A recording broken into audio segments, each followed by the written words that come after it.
Hi, do you suffer from migraines, poor concentration, depression, anxiety, skin rashes, joint pains, and just generally don't feel well? Well, it could be your gut health. And so I've created this 6-part video series to teach you how to optimize your gut health. So I hope you'll stay tuned.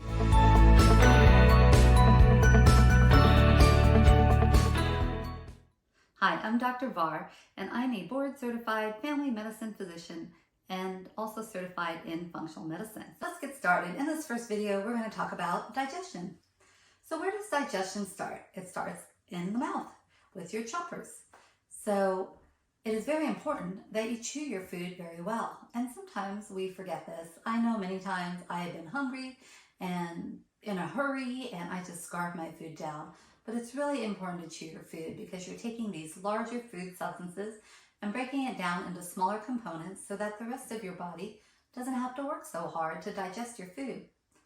The mechanical act of chewing also stimulates the release of saliva. And saliva contains enzymes in there that help digest your carbohydrates.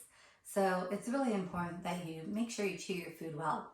So this can be a problem in people who suffer from dental pain or tooth pain or who don't have any teeth, because dentures are very expensive and sometimes you can't replace them right away. So if you do have these issues, if you have dental issues, you definitely want to try to get them fixed. If you can't, then you want to try to eat foods that are already digestible. So like protein smoothies, pureed foods, soft foods, things that your body doesn't have to work so hard to digest. All right, and then once you chew your food and you swallow it, it goes down your esophagus and into your stomach. And in your stomach, you have gastric juices. And as part of those gastric juices, you have something called hydrochloric acid. And if you took any kind of chemistry class, that might sound really scary, but it is very important and it has many roles in our stomach. And our stomach is amazing because it also secretes mucus.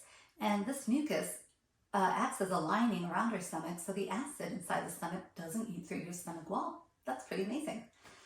So this hydrochloric acid, it actually helps to kill surface bacteria on your food that may be there. And so that way it doesn't go through the rest of your digestive system and causing illness. It also helps release an enzyme called pepsin, and pepsin helps digest your proteins. So that's the first step in the protein digestion process, and that's really important because if you don't have good acid in your stomach, then you're not going to be able to digest your protein, which is important for your hair, skin, and nails. It's important for your muscles, and it's important for so many things in your body.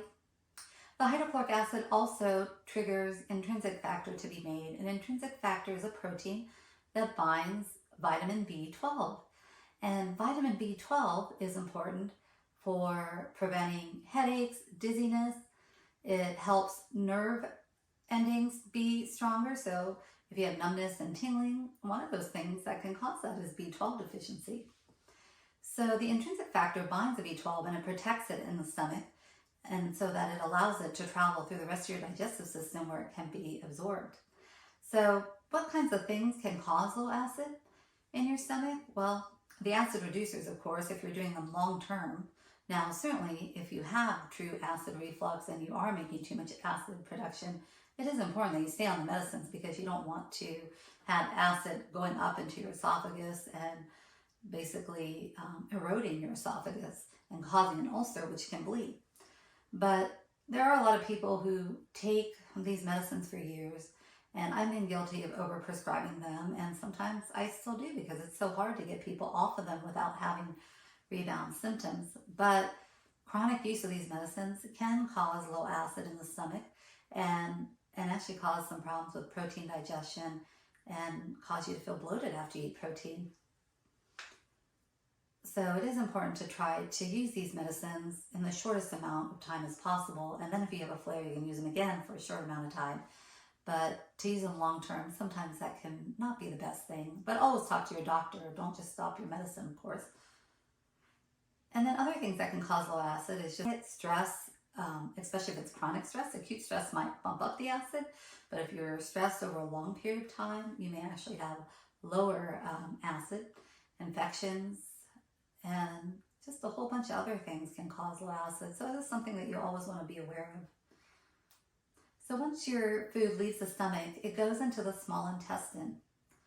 And in the small intestine, there are enzymes that are secreted from your pancreas, and these digest proteins, carbohydrates, and fats. You also have your gallbladder that releases bile, which helps digest fats. And so these are very important. Some people, for many different reasons, may not have good digestive enzymes that are coming from the pancreas. If you've been a long-term diabetic, you might be at risk for having low pancreatic enzymes, so therefore you may not be digesting your fats, proteins, and carbohydrates fully, and so you might tend to feel bloated, especially if you feel bloated a couple hours after eating. That might be a pancreatic enzyme issue. If you've had your gallbladder removed, you may have low bile acids and may have problems digesting fats, and then you get diarrhea anytime you eat something that's heavy in fat. So once the digestive process is completed in the small intestine, then the remaining substance in there is your undigested fibers, waste, toxins that go to the large intestine.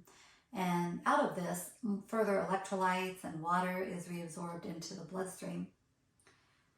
Now, it's really important that you eliminate this waste regularly, and you should have a bowel movement every day, because the waste does contain toxins. It does contain metabolites of hormones, and particularly if you, and I'll do a video later on hormones, but your estrogen gets metabolized into different metabolites, and there are some metabolites that are more cancer causing than others, and if they're in your stool and you're not having your bowel movements, you're not clearing out those, it's getting reabsorbed and you could be at risk for cancers. And same thing with the toxins that are in there, it's getting reabsorbed into your bloodstream because that stool moves through your intestines. Things are constantly being absorbed. So it is important that you eliminate daily if possible, even a couple times a day. And I know that is a big problem for a lot of people. So if you do have constipation, it is important that you figure out why and that you try to have a bowel movement every day. So if you did like this video, please like it, subscribe, and share it so your friends and family can get this good information as well. And please also leave any feedback in the comments. I really want to make these videos informative and helpful.